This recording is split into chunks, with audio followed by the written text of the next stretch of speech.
Hi, my name is Miley Oye. I'm a senior support engineer at Google. Have you ever wondered how websites remember your username and password every time you visit? Or how online stores know which items you've added to your shopping cart? What makes these and other customized online experiences possible are cookies. So what is a cookie? It's a small file that websites place on visitors' browsers.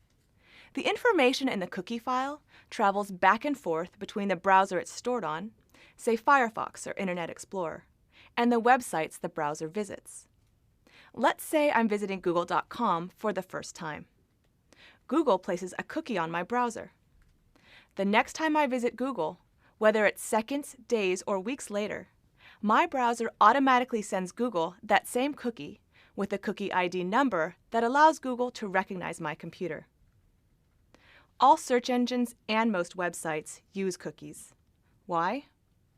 Cookies allow the sites you visit to recognize your computer when you return, and then tailor your online experience accordingly. It's a lot like the claim check you get from the dry cleaners. When you come back for your clothes, the person working there uses the number on your claim check to make sure they give you the right stuff.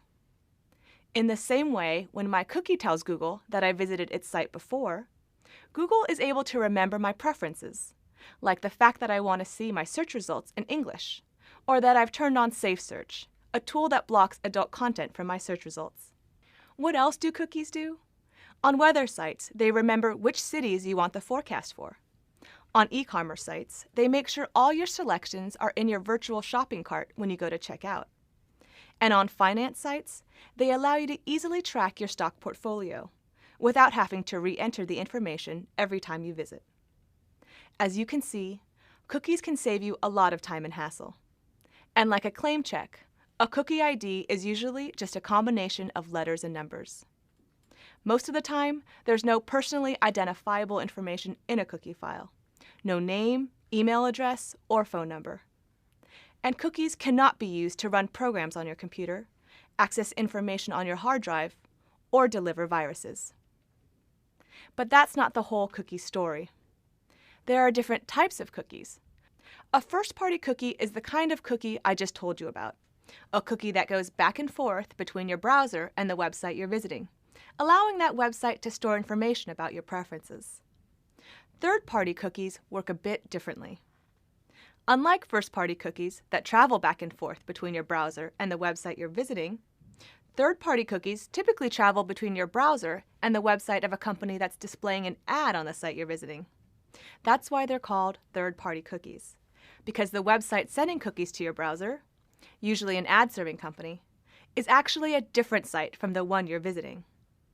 Ad-serving companies use third-party cookies to remember what ads have already appeared on your browser, like the fact that you clicked on an ad for a new Sony PlayStation game and saw the same Nintendo ad twice.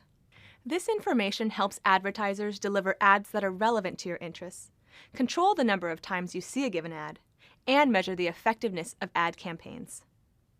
What if you don't want websites recording your preferences or ad-serving companies knowing your web browsing history? Well, it's easy to set up your browser to notify you when cookies are sent, to refuse cookies from certain websites or ad-serving companies, or to refuse cookies altogether. Choosing which cookies to refuse and which cookies to accept is totally up to you.